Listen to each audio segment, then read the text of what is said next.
أما بعد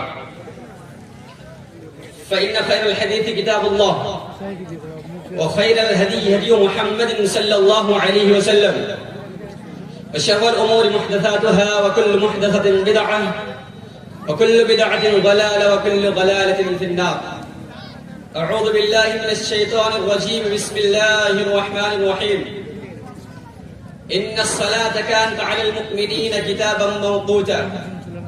وقال الله تبارك وتعالى في مقام آخر: إن الصلاة تنهى عن الفحشاء والمنكر. محترم جناب صدر، ناظم اجلاس اور پنڈال میں بیٹھے ہوئے سامعین و سامعات، میں نے قرآن مقدس کی 2 آیتیں تلاوت کی ہے. اس مناسبت سے میری گفتگو کا موضوع ہے نماز عطائے ربانی. اللہ پاک پروردگار عالم سے دعا کرتا ہوں کہ اللہ تبارک و تعالی ہمیں سننے کے ساتھ ساتھ عمل کرنے کی بھی توفیق عطا فرمائے. سامعین کرام، نماز مومن کی آنکھوں کا نور، دل کا سرور، قلب و جگر کی طمانینت اور روح کی ٹھنڈک. انسانیت پر رب کائنات کی نعمتوں کی کوئی حد اور حساب و شمار نہیں. وَإِن تَعُدُّوا نِعْمَةَ اللَّهِ لَا تُحْصُوهَا. مگر مومنوں پر پروردگار کی سب سے بڑی کرم فرمائی، سب سے بڑی عنایت اور سب سے قیمتی عطا و بخشش نماز. نماز کی عظمت و اہمیت کا بیان نہ کسی سے ہو سکا ہے اور نہ ہو سکے گا. قرآن کے سپاروں میں، حدیث و سنت کے گلزار میں انبیاء رسول علیہ السلام کی حیات تابندہ میں نماز کے ایسے جواہر، ایسے مہکتے پھول اور ایسی گلبشانیں ملتی ہے کہ انسانی ذہن و دماغ دم بخود رہ جاتا ہے. چاروں طرف حیرانگی کا نظارہ ہوتا ہے. اب دیکھیں کہ اللہ تبارک و تعالی نے توحید و رسالت کی اقرار کا حکم اسی زمین پر دیا.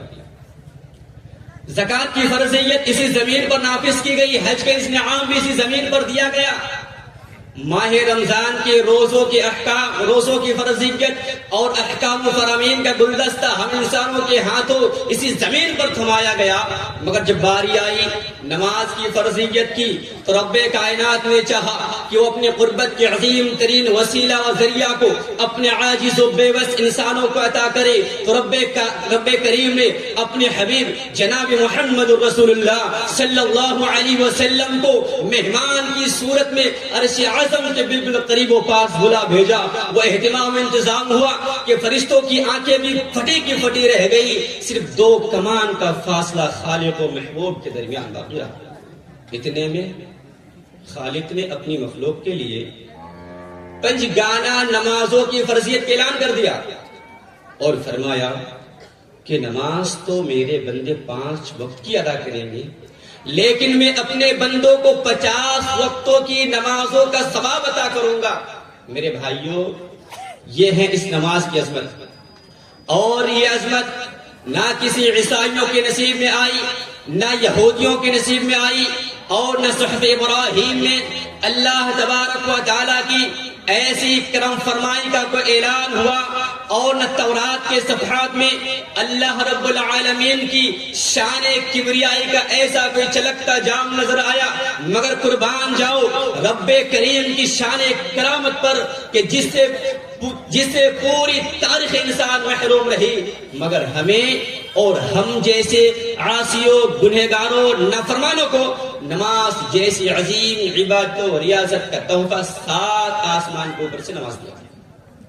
مگر افسوس کہ ہم نے اس عظمت، اس رحمت، اس برکت اور اس عطا و بخشش کی قدر نہ جانی اور رب کریم کی قربت کی عظیم ترین وسیلے و ذریعہ کو اپنی غفلت سستی اور کوتاہی کی چادر سے ڈھانپ کر رکھ دیا. ہم بھول گئے کہ ہمارے نبی جناب محمد رسول اللہ صلی اللہ علیہ وسلم نے اپنے آخری وقت میں جن 2 باتوں کی وصیت کی تھی ان میں ایک نماز کی وصیت تھی. ہم بھول گئے کہ ہمارے نبی جناب محمد رسول اللہ صلی اللہ علیہ وسلم کا دل جب پریشان ہوتا تھا آپ کے دل میں بے چینی کی پریشانی کی فضا چھا جاتی تھی تو آپ علیہ الصلوۃ والسلام حضرت بلال رضی اللہ تعالی عنہ کو یہ حکم دیتے تھے کہ ارحنا یا بلال، اے بلال نماز کے ذریعے میرے دل کو سکون و اطمینان عطا کرو.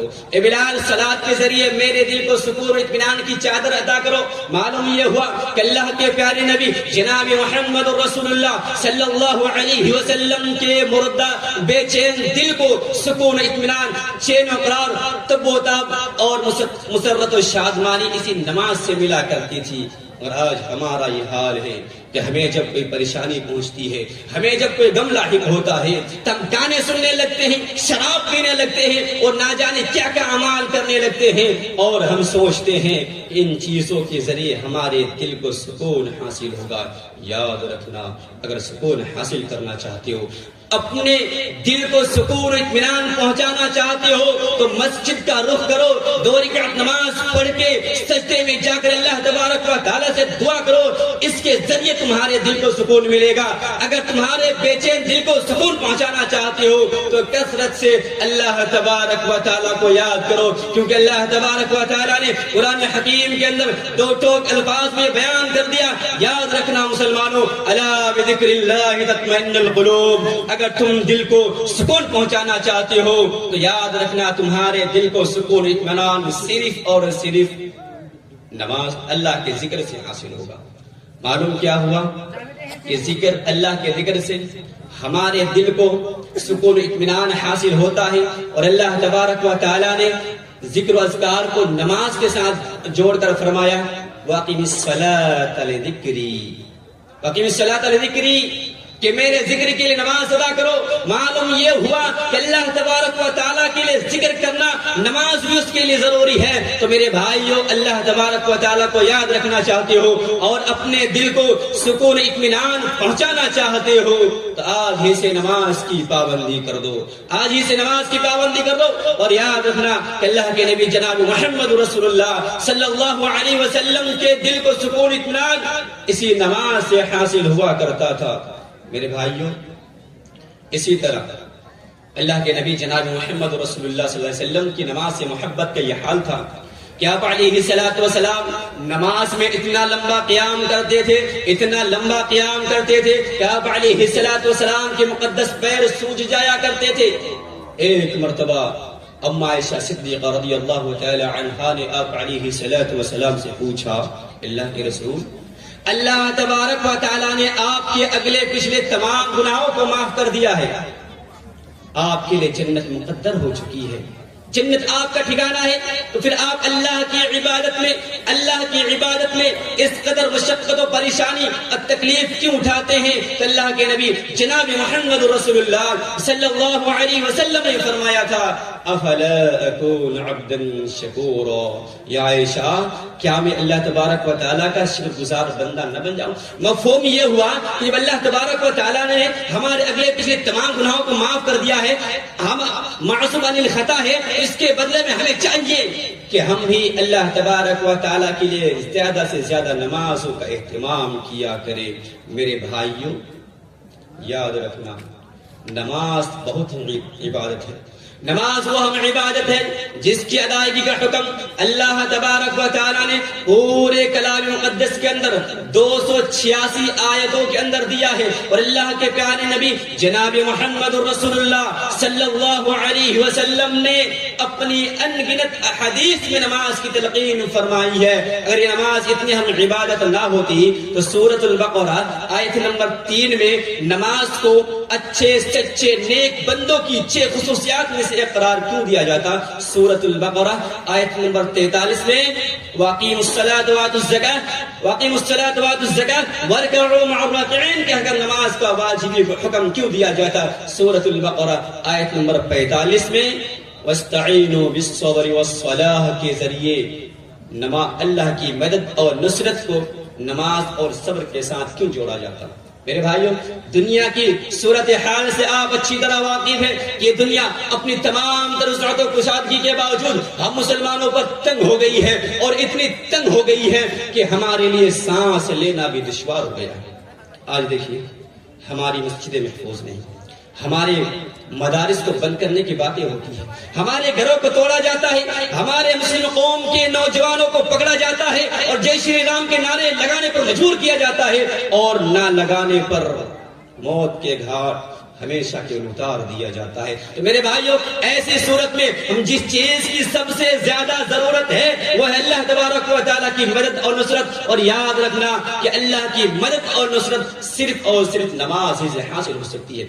اگر یہ نماز اتنی اہم عبادت نہ ہوتی تو سورۃ البقرہ آیت نمبر 110 میں وَأَقِيمُوا الصَّلَاةَ وَآتُوا الزَّكَاةَ وَمَا تُقَدِّمُوا لِأَنفُسِكُم مِّن خَيْرٍ تَجِدُوهُ عِندَ اللَّهِ فرما کر نماز کو ذخیرہ آخرت قرار کیوں دیا جاتا؟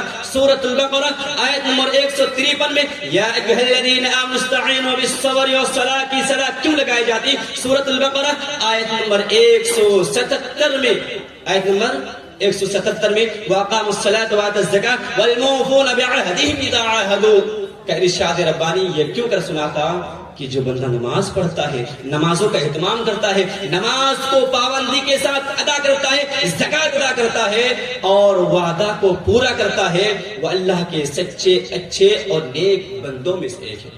اسی طرح سورۃ البقرہ آیت نمبر 238 میں حافظوا علی الصلوات والصلاۃ الوسطیٰ کے ذریعے نماز کا واجبی حکم، نماز کی پابند، نماز کی نگرانی اور حفاظت کا حکم کیوں دیا جاتا؟ سورۃ البقرہ آیت نمبر 239 میں فَإِنْ خِفْتُمْ فَرِجَالًا أَوْ رُكْبَانًا کے ذریعے یہ حکم کیوں دیا جاتا کہ اگر تمہیں ڈر ہو، تمہیں اندیشہ ہو تو چلتے ہوئے، سواریوں میں سوار ہو کر بھاگتے ہوئے بھی نماز پڑھو، جیسے انتہائی حکم کیوں دیا جاتا؟ اللہ کے بندو غور کرو کہ جب حالت جنگ میں بھی نماز معاف نہیں، چاروں طرف سے تیروں کی بارش ہو رہی ہو، بم و بارود کی بارش ہو رہی ہو، مسلمان کی جان کے لالے پڑے ہوئے ہو، مسلمان چاروں طرف سے دشمنوں کے گھیرے میں ہو، ایسی صورت میں بھی نماز معاف نہیں ہے، تو آپ گھر میں بیٹھے بیٹھے نماز چھوڑ کے کیا سوچتے ہیں کہ ہم سے نماز معاف ہو جائے گی؟ ہرگز نہیں، کبھی نماز معاف نہیں ہو سکتی۔ میرے بھائیوں، یہ تھی چند نماز کے تعلق سے چند آیتیں جو میں نے آپ کے سامنے پیش کر دی۔ اب آئیے چند احادیث میں آپ کے سامنے رکھتا ہوں تاکہ آپ کو معلوم ہو جائے کہ نماز کتنی اہم عبادت ہے۔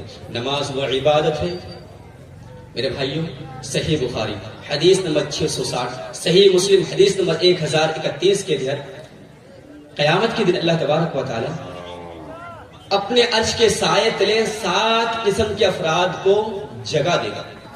ان میں سے ایک شخص وہ ہوگا جس کا دل مسجد سے لگا ہوا ہوتا تھا، وَرَجُلٌ قَلْبُهُ مُعَلَّقٌ فِي الْمَسَاجِدِ، ظہر کی نماز پڑھ کے نکلتا تھا، عصر کی نماز کے انتظار کرتا تھا، عصر کی نماز کے بعد مغرب کا، اور مغرب کی نماز کے بعد عشاء کی اذان کا شدت سے انتظار کیا کرتا تھا۔ گویا کہ ایک نمازی کو سب سے اہم فائدہ یہ حاصل ہوگا کہ اللہ تبارک و تعالی ایسے وقت میں ایک نمازی کو اپنے عرش کے سائے تلے جگہ دے گا جس دن اللہ تبارک و تعالی کے عرش کے سائے کے علاوہ کوئی سایہ نہیں ہوگا۔ صحیح بخاری حدیث نمبر 7534، صحیح مسلم حدیث نمبر 85، اللہ کے نبی حضرت عبداللہ بن مسعود رضی اللہ تعالی عنہ اس حدیث کے راوی ہے، وہ بیان کرتے ہیں کہ اللہ کے نبی جناب محمد رسول اللہ صلی اللہ علیہ وسلم سے پوچھا، اللہ کے رسول سب سے بہتر عمل کیا ہے؟ سب سے بہتر عمل کیا ہے؟ اللہ کے پیارے نبی جناب محمد رسول اللہ صلی اللہ علیہ وسلم نے فرمایا الصلاۃ لوقتها، نماز کو وقت پر ادا کرنا یہ سب سے افضل عمل ہے۔ اسی طرح صحیح مسلم حدیث نمبر 668 کے مطابق نماز کی مثال ایسے ہی ہے جیسے کہ ہم میں سے کسی کے گھر کے سامنے سے کوئی نہر بہتی ہو اور وہ انسان اس نہر میں روزانہ 5 بار نہاتے ہو، تو بتاؤ، آپ ایمانداری کے ساتھ بتاؤ، کیا اس انسان کے بدن میں تھوڑا سا بھی میل کچل باقی رہے گا؟ یقیناً نہیں رہے گا۔ یہی مثال ہے 5 وقت کی نمازوں کی۔ اگر کوئی انسان 5 وقت کی نمازوں کو پابندی کے ساتھ ادا کر لیتا ہے تو اس کے بھی نامہ اعمال میں کوئی گناہ باقی نہیں رہے گا۔ اسی طرح 5 وقت کی نمازیں ایک جمعہ سے دوسرا جمعہ تک کی مدت، ایک رمضان سے دوسرے رمضان تک کی عرصہ نماز ان عرصوں کے درمیان ہونے والے تمام گناہوں کو مٹا دیتی ہے۔ نمازی کے لیے قیامت کے دن مکمل روشنی ہوگی۔ میرے بھائیوں، قیامت کے دن سب سے پہلے نماز کے تعلق سے پوچھا جائے گا۔ اگر انسان کی نماز اچھی ہوگی، اس کے سارے اعمال اچھے ہوں گے۔ آپ صدقہ کرتے ہیں کہ نہیں کرتے، اس کے بارے میں سب سے پہلے نہیں پوچھا جائے گا۔ آپ سے زکات کے بارے میں سب سے پہلے پوچھا نہیں جائے گا۔ آپ نے حج کیا نہیں کیا، اس کے بارے میں بعد میں آپ سے پوچھا جائے گا۔ سب سے پہلے آپ سے نماز کے تعلق سے پوچھا جائے گا۔ اگر آپ کی نماز درست ہوگی تو آپ کے سارے اعمال درست ہوں گے، اور اگر نماز ہی بیکار نکل گئی تو آپ کے سارے اعمال بھی بیکار ہو جائیں گے۔ اسی لیے میرے بھائیوں، کوشش یہ کرو کہ نماز کو پابندی کے ساتھ سنت رسول کے مطابق پڑھو۔ کیوں؟ اس لیے کہ اگر آپ سنت رسول کے مطابق نماز نہیں پڑھیں گے تو اللہ رب العالمین کی نگاہ میں وہ نماز قابل قبول نہیں ہے۔ ہمیں اور آپ کو اس بات کا یاد رکھنا چاہیے کہ سورۃ الانفال آیت نمبر 2، 3، 4 کے اندر اللہ تبارک و تعالی نے سچے اچھے مسلمانوں کے اوصاف کو بیان کرتے ہوئے فرمایا، انما المؤمنون الذين اذا ذكر الله وجلت قلوبهم واذا تليت عليهم آياته زادتهم ایمانا وعلى ربهم يتوکلون۔ اللہ فرماتا ہے کہ سچے مومن کی پہچان یہ ہے کہ جب اس کے سامنے اللہ کا ذکر کیا جاتا ہے، اللہ کو یاد کیا جاتا ہے، وجلت قلوبهم، تو ان کے دل تھر تھر کانپنے لگتے ہیں، اللہ کے ڈر سے ان کے دل لرز جاتے ہیں۔ وَإِذَا تُلِيَتْ عَلَيْهِمْ آيَاتُهُ زَادَتْهُمْ ایمانا، اور جو اہل ایمان کے سامنے قرآن کریم کی تلاوت کی جاتی ہے، قرآن آیتیں پڑھی جاتی ہے، تو ان کے ایمان میں اضافہ ہوتا ہے، ان کی ایمان بڑھ جاتا ہے۔ وَعَلَىٰ رَبِّهِمْ يَتَوَكَّلُونَ،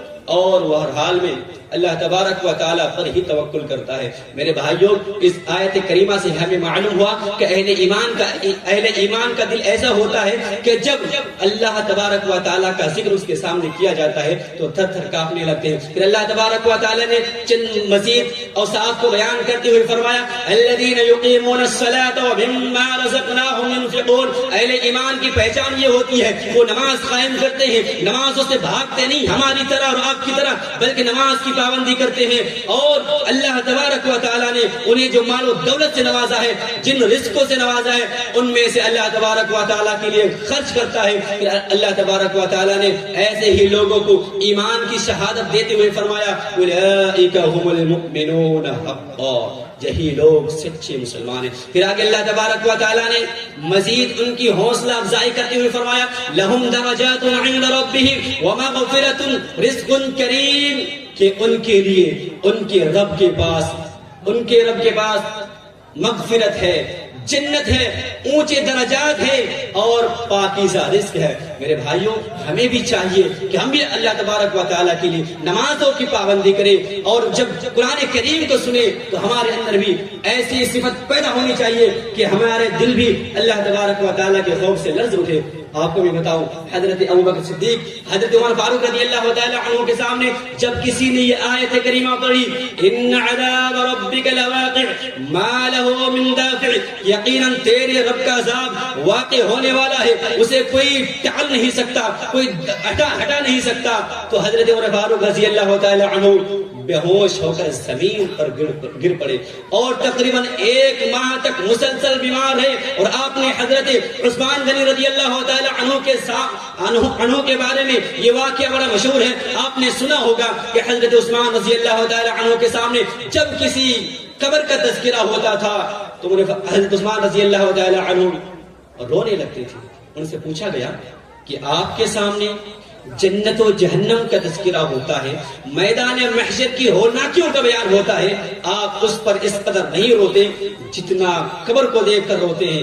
وہ بیان کرتے ہیں کہ اللہ کے رسول علیہ السلام نے فرمایا، قبر آخرت کی منزلوں میں سب سے پہلی منزل ہے، اگر اس سے انسان کو نجات مل گئی، اگر پہلی منزل انسان کامیاب ہو گیا تو باقی کے جتنی بھی منزلیں ہیں ان تمام منزلوں میں انسان کامیاب ہو جائے گا اور ناکامی سے بچ جائے گا۔ اسی لیے میں قبر کو دیکھ کر زیادہ رویا کرتا ہوں۔ میرے بھائیوں، آج ہم بھی قبرستان جاتے ہیں لیکن وہاں پہ جا کر بھی ہمارے دل میں قبر کے احساس پیدا نہیں ہوتا، ہم فکر آخرت کے بارے میں سوچتے نہیں ہیں، ہم قبرستان میں جا کر بھی دنیا کی باتیں کرتے ہیں، وہاں پہ جا کر بھی دانت کھلکھلا کر ہنستے رہتے ہیں اور دنیا کی فضولیات میں مشغول رہ جاتے ہیں۔ حالانکہ اللہ کے رسول جناب محمد رسول اللہ صلی اللہ علیہ وسلم نے قبرستان جانے کا جو حکم دیا تھا اس کی ایک حکمت یہ بیان کی تھی کہ تم قبرستان اس لیے زیادہ سے زیادہ جایا کرو تاکہ اس سے تمہیں تمہاری موت یاد آئے اور تم فکر آخرت کے لیے سوچو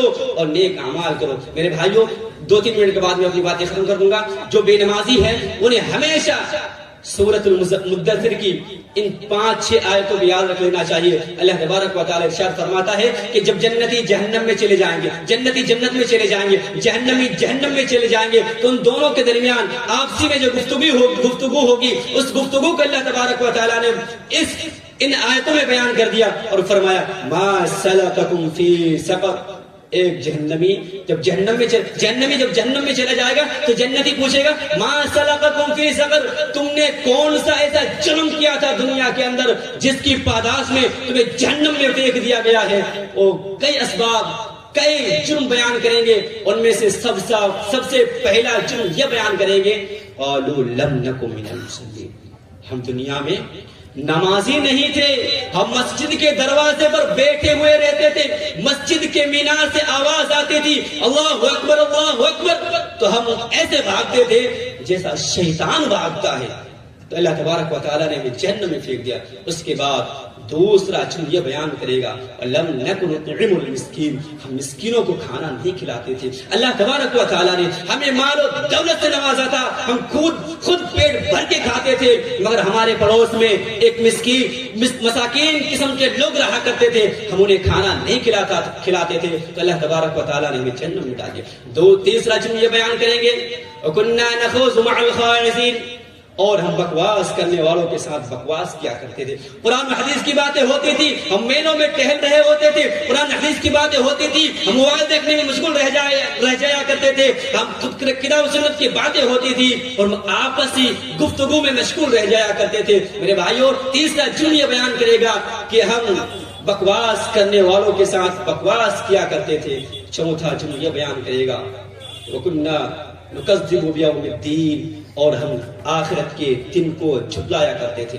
آخرت کے دن پر ہمارا ایمان نہیں تھا۔ لوگ کہتے تھے کہ مرنے کے بعد ایک دوسری زندگی آنے والی ہے، آخرت کا مرحلہ آنے والا ہے، اس سے تم سے حساب و کتاب لیا جائے گا، تم نے دنیا میں رہ کر کون سا عمل کیا کون سا عمل نہیں کیا، اس کے تعلق سے تم سے سوال پوچھا جائے گا کہ تم نے اچھا عمل کر کے دنیا سے گزرا یا برے عمل کر کے دنیا سے گزرا، اس کے تعلق سے تم سے سوال ہوگا۔ ہم اس چیز کو نہیں مانا کرتے تھے، تو اللہ تبارک و تعالیٰ نے ہمیں جہنم میں ڈال دیا۔ اس کے بعد اخیر میں کہے گا حتی اتانا الیقین، یہاں تک کہ موت آ گیا اور ہم اس حالت میں ہو گئے۔ میرے بھائیوں ان آیتوں کو ہمیشہ سامنے رکھو اور سوچنے کی کوشش کرو کہ ایک بے نمازی کا انجام کتنا بھیانک ہونے والا ہے۔ بس ایک بات، دو چند باتیں بیان کرنے کے بعد میں اپنی باتیں ختم کر دیتا ہوں۔ ایک بات کہ ہم یہ سوچتے ہیں کہ جو نماز سینے سے پڑھتا ہی نہیں ہے وہی اللہ تبارک و تعالیٰ کی نگاہ میں مجرم ہے۔ یاد رکھنا وہ تو مجرم ہے ہی، اس سے بڑا مجرم وہ بھی اس سے چھوٹا مجرم نہیں ہے جو نماز تو پڑھتے ہیں لیکن نمازوں کی پابندی نہیں کرتے ہیں۔ ایسے لوگوں کے تعلق سے اللہ تبارک و تعالیٰ فرماتا ہے فویل للمصلین الذین هم عن صلاتهم، فویل للمصلین۔ اس سورہ کے اندر اللہ تبارک و تعالیٰ نے مسلمانوں کو جہنم کی ایک وادی یا ہلاکت کی خبر دی ہے اور فرمایا ان لوگوں کے لیے ہلاکت ہے، بربادی ہے جو نماز تو پڑھتے ہیں لیکن وقت پر پابندی کے ساتھ نہیں ادا کرتے ہیں، نمازوں میں سستی کرتے ہیں۔ میرے بھائیو یاد رکھ لینا نماز میں سستی کرنا یہ اہل ایمان اور سچے مسلمان کا شیوا نہیں ہو سکتا، بلکہ جو نماز میں سستی کرتے ہیں یہ منافقوں کی ایک پہچان ہے۔ اللہ تبارک و تعالی قرآن حکیم کے ارشاد فرماتا ہے ان المنافقین یخادعون، منافقین کی پہچان ہے۔ اللہ تبارک و تعالی قرآن حکیم کے ارشاد فرماتا ہے یا ایھا الذین آمنوا اللہ تبارک و تعالیٰ قرآن کریم کے اندر ایک مثال یہ بیان کرتے ہوئے فرمایا ہے کہ جو منافقین کی ایک پہچان ہوتی ہے کہ جو نماز میں کھڑے ہوتے ہیں تو سستی کے ساتھ کھڑے ہوتے ہیں اور لوگوں کو دکھانے کے لیے کھڑے ہوتے ہیں. میرے بھائیوں اس لیے ہمیں ہمارے اندر اگر یہ صفت ہے اس صفت کو دور کرنے کی کوشش کرو. آخر میں اللہ سبحانہ و تعالیٰ سے میں دعا کرتا ہوں کہ اللہ تبارک و تعالیٰ ہمیں جب تک زندہ رکھے نماز کی پابندی کرنے کی توفیق عطا فرمائے. اور آپ بھی یہاں سے یہ وعدہ کر کے جائیے کہ آج سے پہلے جو نمازیں چھوٹ گئی ہے آج کے بعد نماز تو چھوڑنا دور کی بات نماز کو قضا بھی ہونے نہیں دیں گے. آخر میں اللہ تبارک و تعالیٰ سے دعا کرتا ہوں کہ اللہ تبارک و تعالیٰ ہم تمام مسلمانوں کو کہنے سننے سے زیادہ عمل کرنے کی توفیق عطا فرمائے. آمین. وآخر دعوانا الحمدللہ.